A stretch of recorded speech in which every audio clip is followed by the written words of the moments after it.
You step up to the 150-yard marker, pull your 7-iron and swing. The ball launches, hangs for a moment, then lands 4 yards short of the putting surface. You mutter something about a miss-hit, reset, and try again. Same result. What you don't know is that the club in your hand is not a 7-iron. Not anymore. And that mislabeling is costing you more than just frustration. The lie began quietly, over decades, and it started in the design rooms of the biggest equipment brands on Earth. In 1995, a standard 5-iron had 28 degrees of loft. By 2024, that same club number had been weakened to 22 degrees. That 6-degree shift is not an accident. It's a marketing decision engineered to make you believe you're hitting the ball further than you did with your old set. Here's what the evidence shows. Every degree of loft you remove from an iron face increases carry distance by roughly 2.5 yards. A 6-degree change means your modern 7-iron flies the same distance your grandfather's 5-iron did. The club number on the bottom no longer describes the ball flight you get. It describes a fantasy sold to you at retail price. If that feeling of being sold a fantasy lands close to home, it is only the first thread in a much larger web of hidden costs. Subscribe so you do not miss the next thread we pull. This channel exists to expose the economics of golf that the industry would rather you never see. In the comments, write 7-iron fantasy if you have ever felt your distance claims were too good to be true. If you've ever pulled your 8-iron from 130 yards, swung smoothly, and watched the ball sail over the back edge of the green, you know the quiet confusion that follows. You thought you had the right club. You selected the number you have hit 1,000 times. But the loft under that number has been weakened so aggressively that your 8-iron is now a de facto 7-iron from 20 years ago. The mechanism is subtle and deeply profitable. Equipment manufacturers know that distance sells. A new set of irons that promises an extra 10 yards per club moves inventory faster than a set that offers better spin control or tighter dispersion. So they weaken the lofts, stamp a lower number on the sole, and advertise the gain as performance improvement. The PGA Tour's equipment survey in 2023 found that 68% of amateur golfers are playing irons with lofts at least 2 degrees stronger than what their swing speed can handle. That mismatch creates a cascade of hidden penalties. You lose height on your trajectory, your descent angle flattens, the ball lands hotter and rolls farther, which means you cannot hold the green the way the course architect intended. The result is not more distance to the hole. It's more strokes. Consider what happens at 150 yards. Your 7-iron, with its weakened loft, launches at a lower angle and spins at roughly 8,000 RPM. A properly fitted 7-iron for your swing speed should launch higher and spin closer to 9,500 RPM. That difference of 1,500 IRPM is the difference between a ball that stops within 3 feet of its pitch mark and a ball that bounces twice and trickles toward the back fringe. Now multiply that by 18 holes. Every approach shot that lands long or runs through the green forces you to scramble from an unfamiliar lie. Every missed green adds at least a third of a stroke to your score. Over a full round, the total cost exceeds 3 strokes. And you paid for those lost strokes with a set of irons that advertised distance you never needed. 3 strokes per round because of a marketing decision. That is real money and real frustration. This is the kind of insight that transforms how you see every club in your bag, and it is exactly why this channel exists. Subscribe to keep uncovering the financial lies woven into the game you love. In the comments, drop 3 strokes if you want to start tracking exactly how much this costs you. This is the moment the lie becomes a leak. The club manufacturers didn't just change your distances, they changed your club's identity. You now carry a 5-iron that flies like a 4-iron from 2 decades ago, but the ball still behaves like a 5-iron when it lands. The launch, the spin, the stopping power belong to the stamped number, not the actual loft. Your brain has been trained to expect a certain ball flight from a certain number. The club delivers a different flight. The result is confusion that costs you every time you pull a club, By the year 2000, the trend had accelerated enough that a few veteran tour players noticed. They began requesting custom lofts bent back to traditional specs. But the amateur market never received that memo. The sets sold at retail continued to weaken. By 2010, a standard pitching wedge had dropped from 48 degrees to 44. That means your modern pitching wedge flies the same distance your grandfather's 9-iron did. If you've ever stood over a 100-yard shot, pulled your pitching wedge, and watched the ball shoot past the pin and roll into the back fringe, you felt the betrayal. You didn't miss hit. The club's stamped number is a lie, and that lie is costing you strokes on every single hole where you need to stop the ball quickly. Here's the truth that ties all of this together. The equipment industry engineered a system where your clubs tell you one thing and deliver another. They did it slowly enough that you never noticed the drift from year to year. But over 30 years, the shift is dramatic. A modern 4-iron has the same loft as a 1980s 2-iron. You are effectively playing with clubs that are 2 to 3 numbers stronger than the ones your swing learned on. The cost is not measured in dollars. It is measured in lost greens in regulation, in longer putts, in frustration that you misdiagnose as a swing flaw.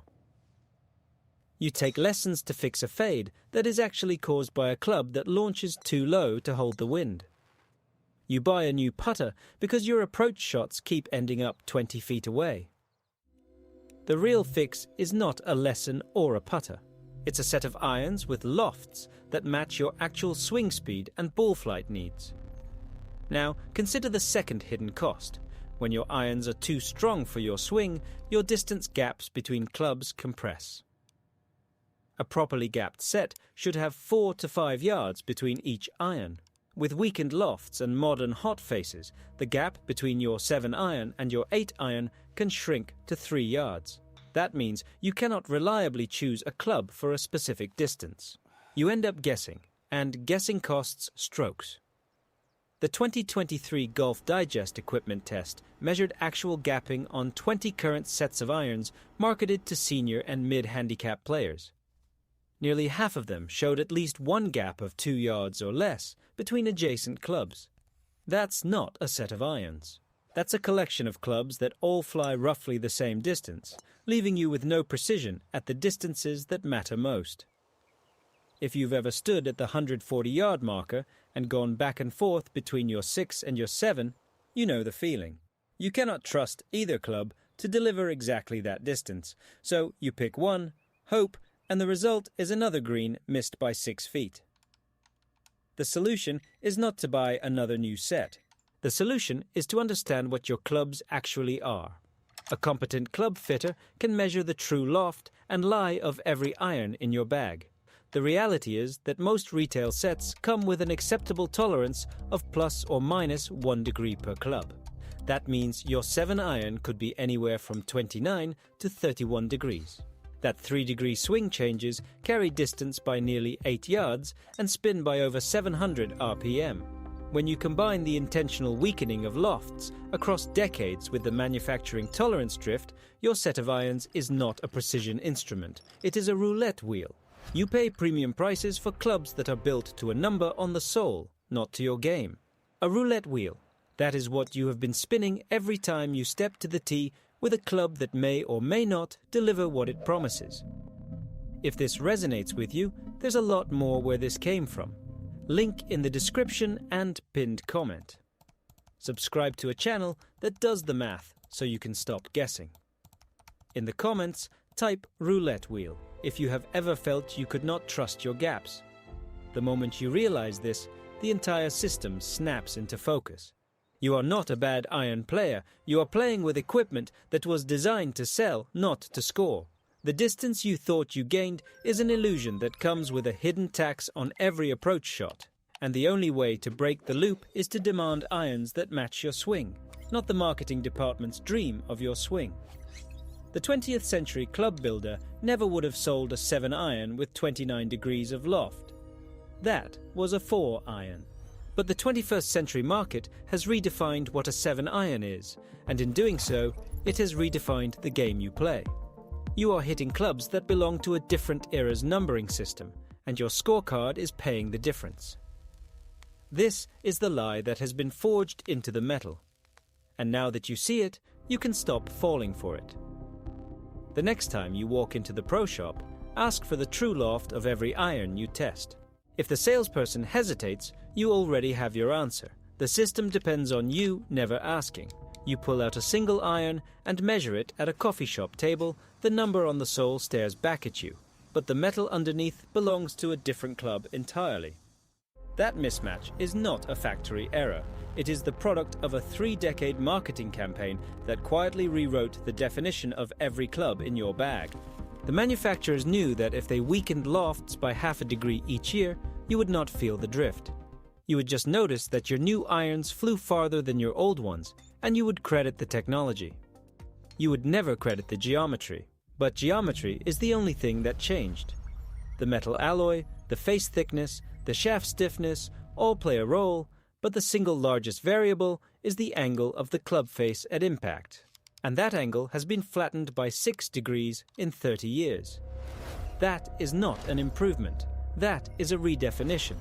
You are now playing a game where your 5-iron is actually a 3-iron from 20 years ago, and you are expected to hit it with the same confidence you had for the old 5. But the ball flight does not match. The descent angle is too shallow, the spin is too low, and the stopping power is gone. You lose shots not because your swing broke, but because the club's identity was broken before you ever bought it. The evidence is not hidden. It is stamped on every club in your bag, but the golf industry has trained you to see the number and ignore the angle. Once you see the angle, you cannot unsee it, and you will never buy a set of irons the same way again. The quietest cost in golf is the one printed on the bottom of your club. Now you know how to read it.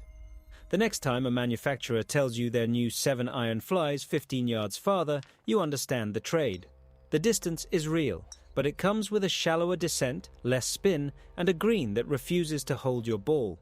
The marketing department calls it progress. The scorecard calls it the difference between a career round and another afternoon of wondering what went wrong. You do not need to throw your current set into a lake. You need to know what you are holding. A simple visit to a club fitter with a loft and lie machine will reveal the truth in under 10 minutes.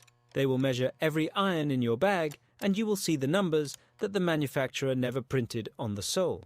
That knowledge costs nothing. The ignorance costs 3 strokes around. Some players have already made the switch. They bent their irons back to traditional lofts, relabeled the soles, and started playing a game where the club number matches the ball flight. Their scores dropped. Their frustration vanished. They stopped blaming their swing for a problem that was never in their hands. Those players stopped blaming themselves, and you can too. But this is not a one-off video. There are more layers to this system, and more ways the game quietly bleeds your wallet.